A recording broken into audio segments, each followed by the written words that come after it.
기도하겠습니다. 에스겔서, 천주교 카톨릭에서 에제키엘서 13장 20절 말씀입니다. 너희가 사로잡은 그 사람들을 새처럼 놓아주리라.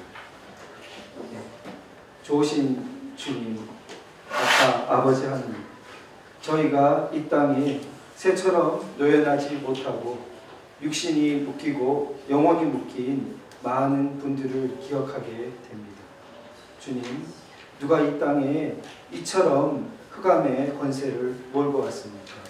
주님, 200년 전 이 땅에 복음을 전하시고 또 100년 전 순수한 수많은 선교사들을 이 땅에 보내셔서 평양 대부흥을 이끌고 또 이 땅의 신문명과 자유를 눈뜨게 해주신 아버지 하나님, 6.25에서 수많은 젊은이들의 피로써 그 자유를 지켜내고 이 땅에 번영을 허락하신 주님, 이 자유가 허물어지는 이 상황 속에서 누가 이 자유를 지켜야 하고 누가 그 묶인 사람들을 풀어야만 합니까?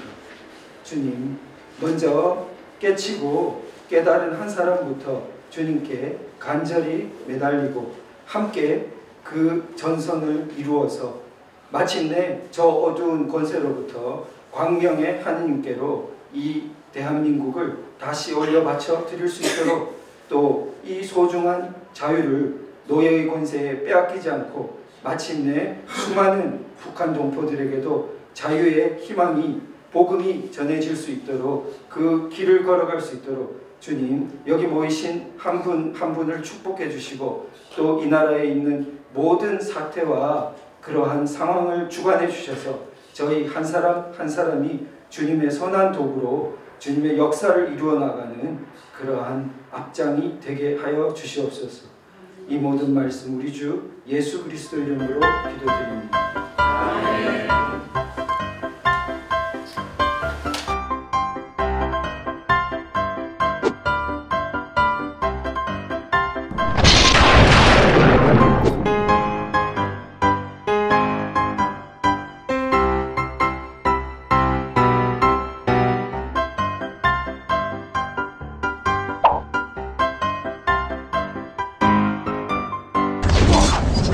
그 전에 우리 LPK 사무총장님이시면서 전환기 정의연구원 원장님이신 김미영 원장님께서 나오셔서 가짜 뉴스 프레임은 위헌이다라는 주제로 한 15분간 강의를 먼저 해주시고 그럼 메인 강의로 들어가도록 하겠습니다.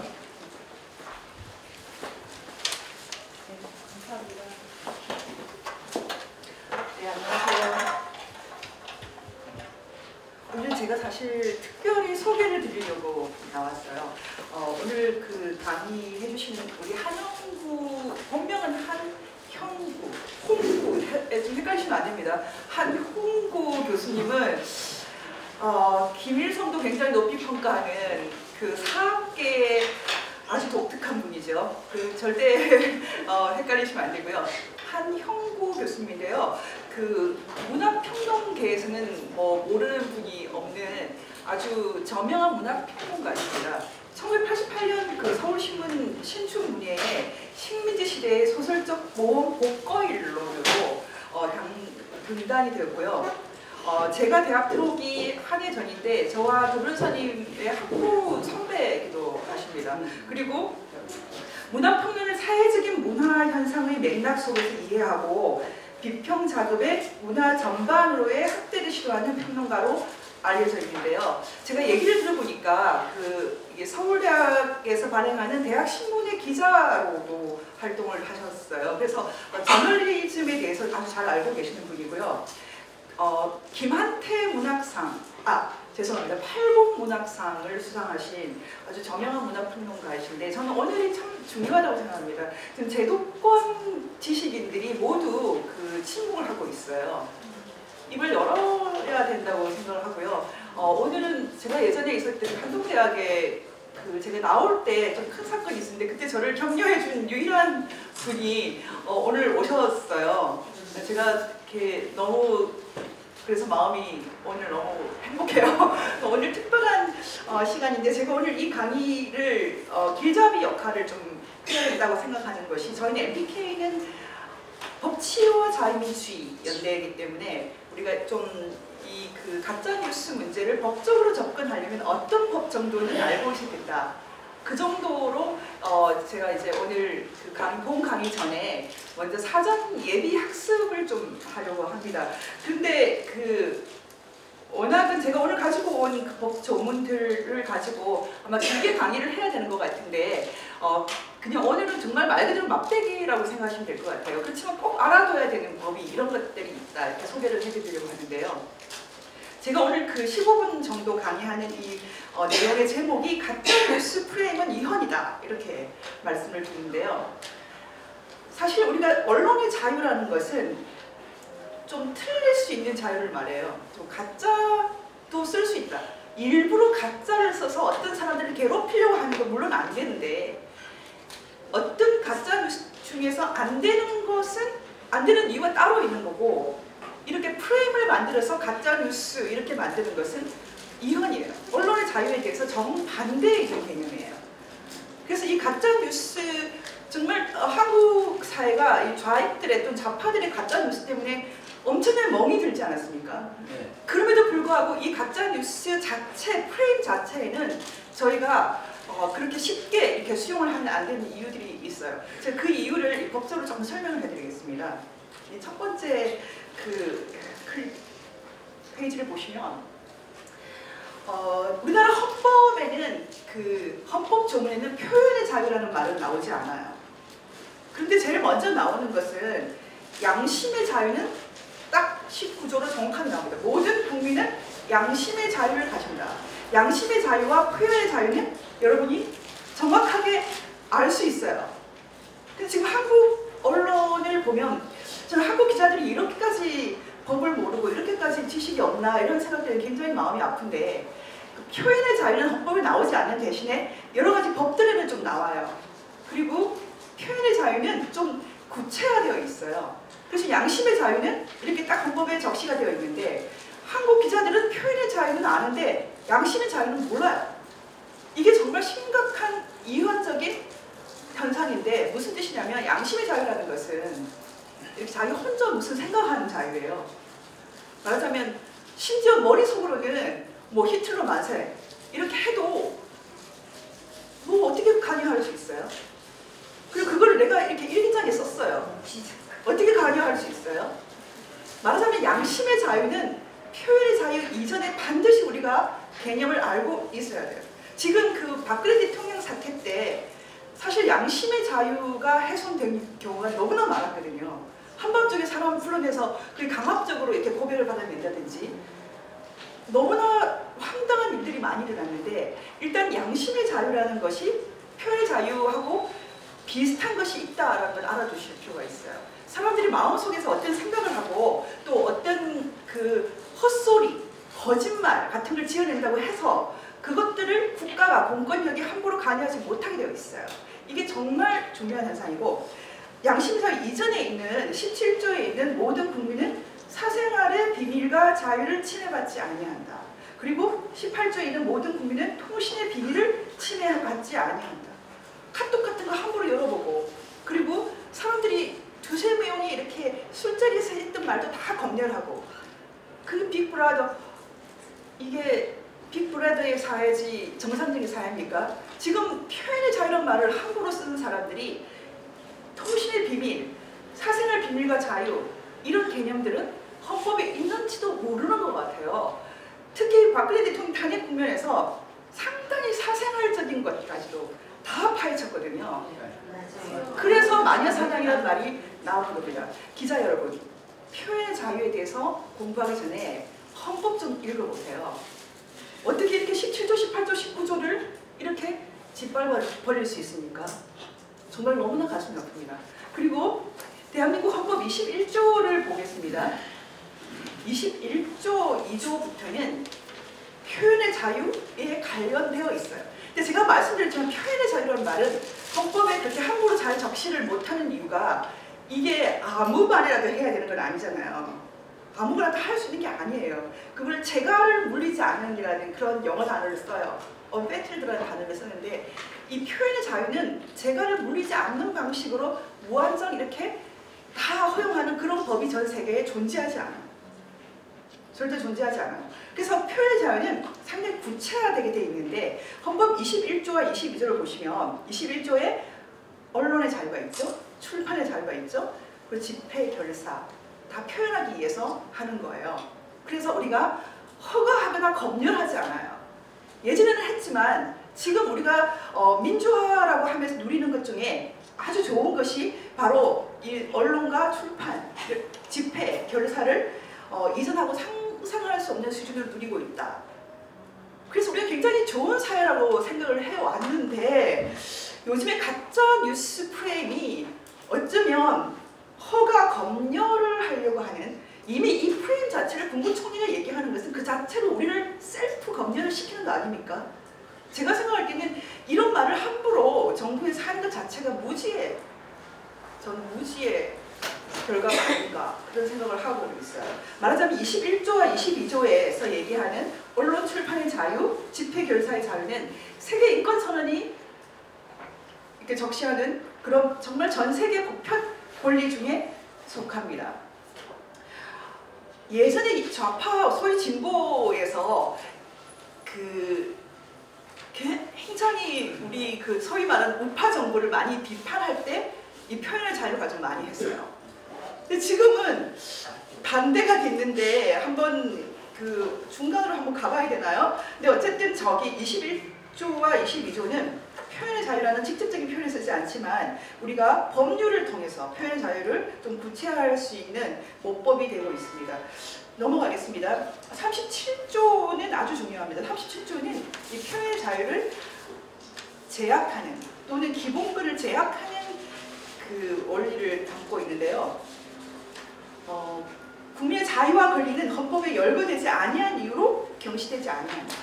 우리가 어떤 입법을 할 때 기본적으로 입법 기술적으로 아주 중요한 게 법을 통해서 사람들의 권리를 제약할 때는 정확하게 열거를 해줘야 돼요. 열거 안 돼 있으면 자유로운 거예요. 이게 기본이거든요. 근데 지금 우리가 이 법치가 미숙해서 사람들이 이것조차를 몰라요. 법이라는 게 그렇게 마음대로 할 수 있는 게 아니고 그래서 우리 헌법에 이렇게 제한할 때는 사유를 정확하게 이렇게 표현하게 돼 있어요. 국가안전보장, 질서유지, 공공복리 이 세 가지가 지금 한국에서는 기본권 제한 사유로 되어 있고요. 다 알고 계실 텐데 그럼에도 불구하고 자유와 권리의 본질적인 내용은 침해할 수 없다. 북한에 종교의 자유가 있습니까? 없습니다. 북한에서는 종교의 자유가 헌법에 있잖아요. 있는데 반종교의 자유도 있잖아요. 결국 없는 거거든요. 기본권이 있는데 기본권을 또 마음대로 제한한다. 그럼 없는 거잖아요. 마찬가지로 지금 기본권 제한 사유가 있다 해도 그것은 최소한으로만 쓸 수 있게 되어 있는데 저는 제가 태어나서 지금까지 오히려 박정희 때 태어났지만 박정희 시대보다 더 많은 지금 자체 검열을 당하고 있거든요. 제가 아는 수없이 많은 사람들이 나 잡혀갈 수도 있어 이런 말을 하고 있어요. 제가 그러면 안 잡혀갈 거예요 이렇게 말을 하고 있지만 사람들이 그렇게까지 생각하게 됐다는 것은 정말 무시무시한 일인 것 같습니다. 북한에서는 말반동이라는 말이 있어요. 말반동. 북한의 정치범 수용소에 들어가는 사람들의 90% 이상이 전부 말반동이에요. 말 한마디 잘못한 거. 아 김일성 저 호기 때 이 말 했다가도 평생 못 나올 수 있어요.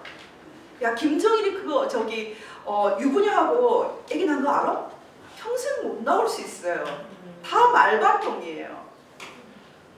이 말을 가지고 사람들을 이렇게 억압하는 사회는 민주사회라고 할 수 없습니다. 점점 그런 사회가 되고 있어요.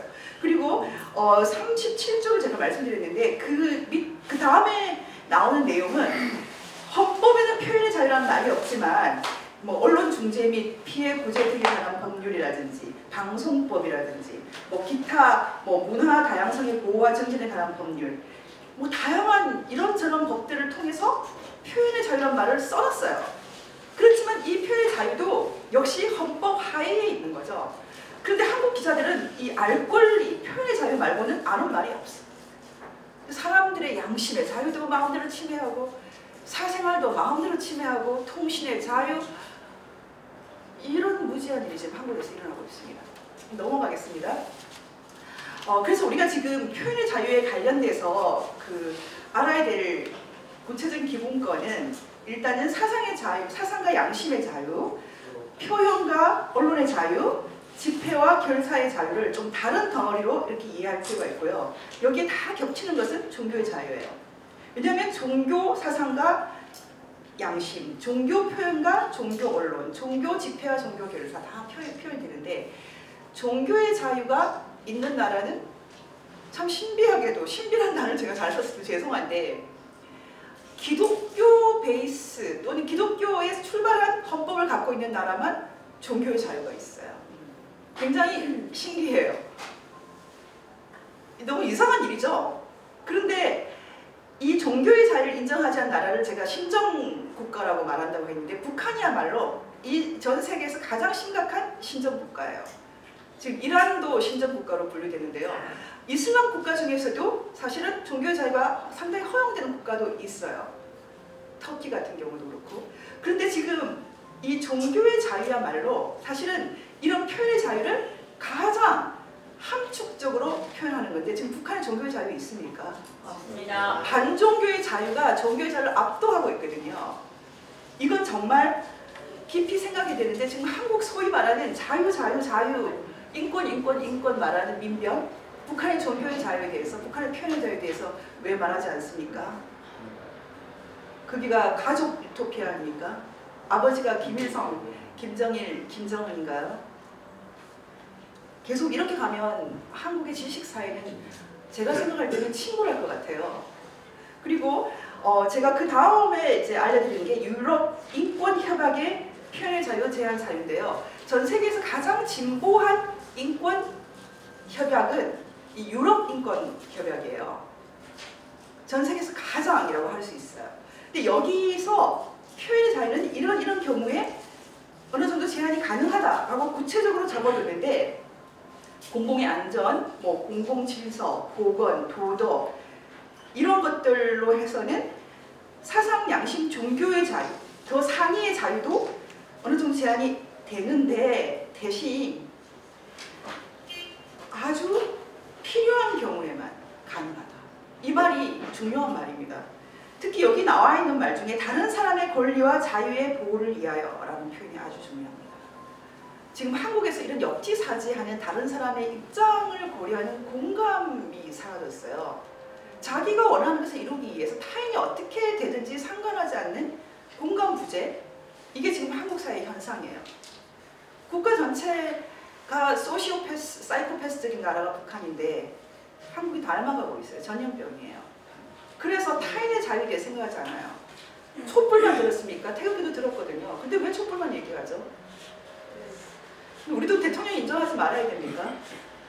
안 합니다. 말을 너무 함부로 하는데 그래도 말할 자유가 있다고 생각하고 넘어가겠습니다.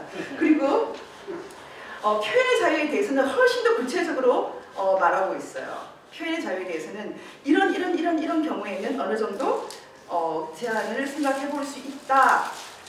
그렇지만 역시 이 경우에도 민주사회에서 필요한 형식, 조건, 제약 또는 형벌에 따르게 할 수 있다.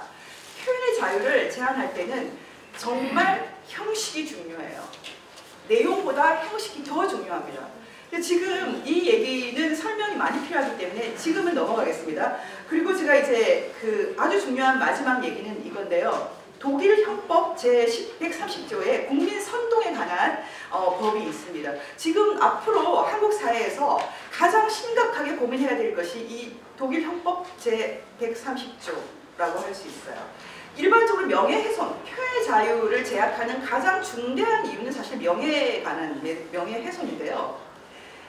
지금 잘 보시면 알겠지만은 이 독일 형법 제130조는 감옥살이를 할 수 있게 되어 있어요. 미국법이나 영국법 같이 이런 그 커먼러에서는 기본적으로 이 명예훼손은 감옥에 보내는 그런 법이 아니에요. 돈을 많이 내게 하는 그런 건 가능하지만 가능하면 형법적으로는 잘 다루진 않는데 이런 그 우리나라를 포함한 이런 시블로라고 하죠. 이런 대륙법 계열에서는 형법으로 다루는데 굉장히 조심스럽게 다루거든요. 근데 독일 형법이 특히 중요한 이유는 나치를 찬양하는 것을 이 법을 통해서 못하게 하고 있어요. 아예 형법을 달아요. 제가 간혹 이것은 얘기하는데 자기가 키우는 개에게 하일 히틀러 그래서 다리를 들게 이렇게 훈련을 시킨 사람이 감옥에 갔잖아요. 아마 형을 살지는 않았던 걸로 생각이 되는데 그만큼 독일에서는 이 나치, 그러니까 민족적, 인종적, 종교적 집단에 대한 명예훼손에 대해서는 심각하게 다루고 있습니다. 여러분 이건 정말 중요하게 생각해야 돼요. 왜냐하면 이 부분은 독일의 특수성이에요. 다른 영국이나 미국에서는 이 형법으로 명예훼손을 다루지 않는데 독일에서는 왜 그렇게 하냐. 나치의 추억이 너무 혹독했기 때문이죠.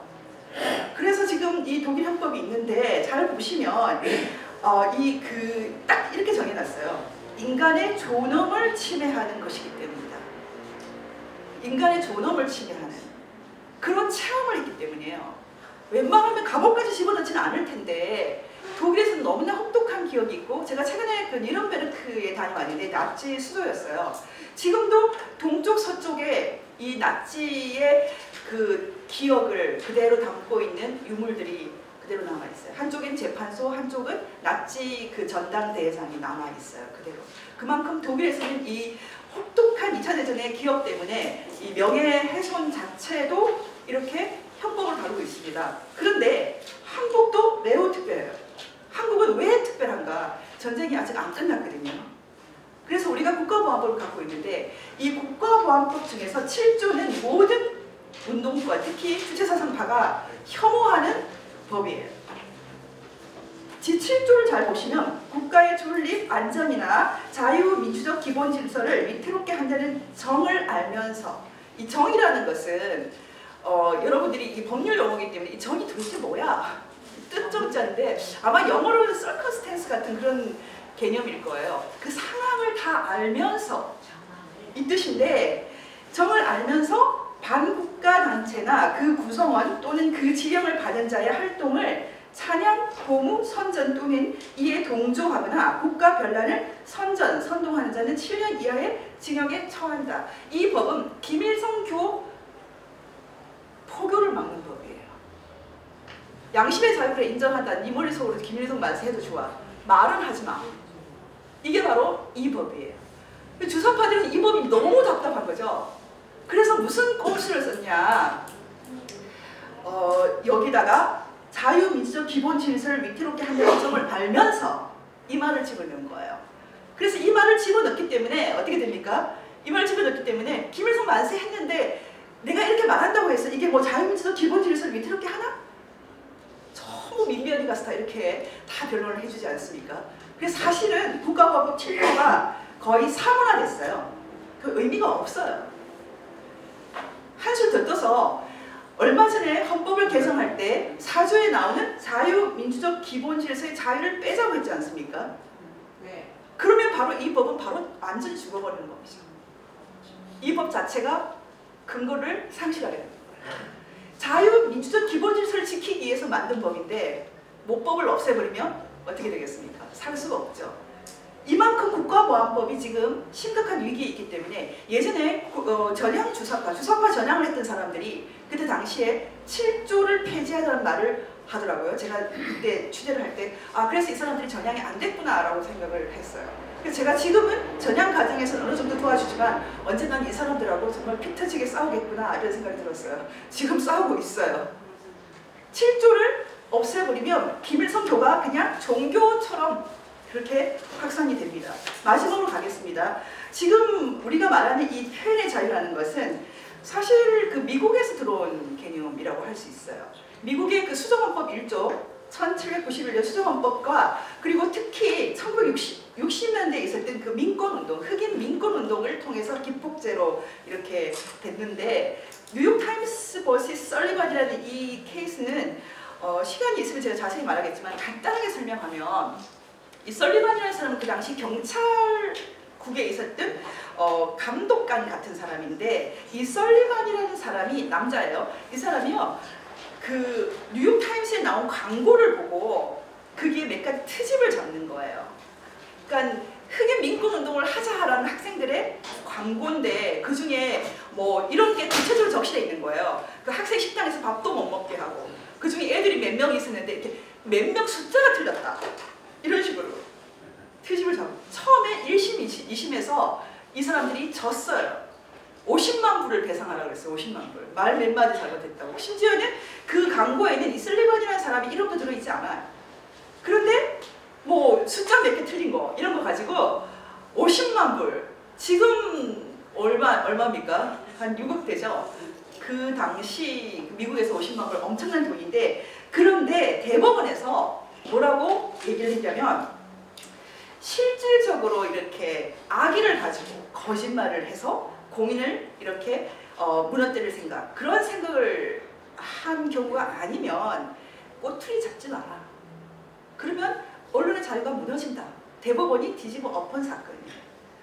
그러니까 미국의 이 그 뉴욕타임스 vs 설리번이라는 이 그 케이스는 전 세계에서 아마 가장 유명하고 또 중요한 언론 자유, 표현 자유 관련된 사건일 텐데 이 케이스를 해서 그 민권 운동이 아주 그 미국의 민권 운동이 엄청난 수준으로 이렇게 들불처럼 번져나가게 됩니다. 그런데 이렇게 사람들이 상당히 편안하게 말을 할 자유를 지금 60년이 더 지나서 우리가 지금 제한을 당하는 거거든요. 이게 있을 수 있습니까? 60년도 더 지난 이 시대에 한국이 민주화 운동 엄청나게 성공했다고 자랑하는데 계속 꼬투리 잡히잖아요. 그리고 양심의 자유가 없습니까? 카톡에서 우리끼리 뭐 말하고 그러면 안 돼요, 친구끼리? 그리고 술자리에서 한마디.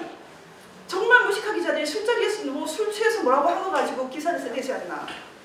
제정신인가 싶어요. 제가 생각할 때. 기자들 공부 좀 하세요. 기자들이 나라를 망치고 있지 않습니까? 그리고 마지막 결론은 이겁니다. 가짜 뉴스 프레임이 왜 위헌인가? 왜 위헌입니까? 귀에 걸면 귀걸이, 코에 걸면 코걸이 이런 식으로 법을 만들면 안 됩니다. 미국 법원에서는 이걸 오버 브로드하다 그러는데 너무 브로드하게 권리를 규정할 수 없게 돼 있어요. 그러면 권력을 갖고 있는 사람들이 마음대로 해석할 수 있지 않습니까? 그리고 중요도에 관계없이 사소한 꼬투리를 잡아서 권력자의 고민을 맞출 수 없죠. 그렇게 해서는 안 돼요. 아주 권리를 제한할 때는 아주 내로하게 아주 적은 범위로 이렇게 꼼꼼하게 테일러를 해야 돼요.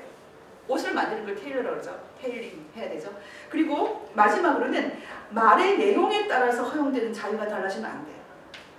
말의 내용이 명예훼손성 말이라든지 그래서 여러분들이 글을 쓸 때 딱 들었을 때 바로 욕인 거 있잖아요. 개, XX 이런 건 가능한 거 하지 마세요. 그건 전 세계 어느 법도 인정하지 않아요. 그런 것은 슬렌더 펄세라는 말을 쓰는데요. 그러니까 입증이 필요 없다. 그냥 듣기에 이렇게 명예훼손성 말은 벌을 줄 수 있어요. 그래서 여러분들이 정말 언론의 자유를 누리기 위해서는 이렇게 함부로 욕을 하면 안 돼요. 모독을 하면 안 됩니다. 그것도 굉장히 중요하고요. 그리고 이 내용을 가지고 간섭할 때는 꼭 이유가 분명해야 돼요. 근데 지금 한국에서 가짜뉴스 프레임은 정권에 도움이 되면 그냥 무한정 자유고 도움이 안 되면 잡아가요. 그건 언론의 자유가 없는 겁니다. 그렇게 못하게 되어 있거든요. 언론의 자유에 대한 종주국에서는 다 이런 것을 다 금지하고 있어요. 제가 지금 15분 조금 넘었는데요. 그 언론의 자유에 접근하기 위해서는 이런 원칙들이 좀 이해가 미리 되어야 된다. 이런 생각으로 말씀드렸고 지금부터는 정말 이제는 제도권 내에 있는 지식인이 MPK에 와주신 것에 대해서 너무나 영광스럽게 생각하고요. 아마 오늘 한기 교수님의 이 강의로 본물이 터지지 않을까 이렇게 기대합니다. 예, 한기 교수님 모시겠습니다.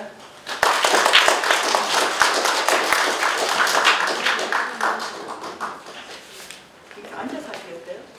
마이크. 예.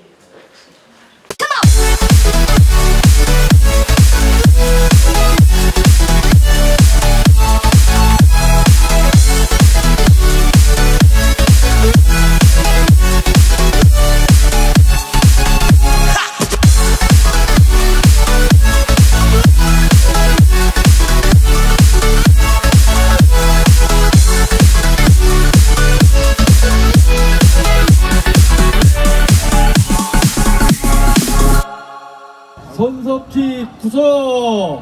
구속!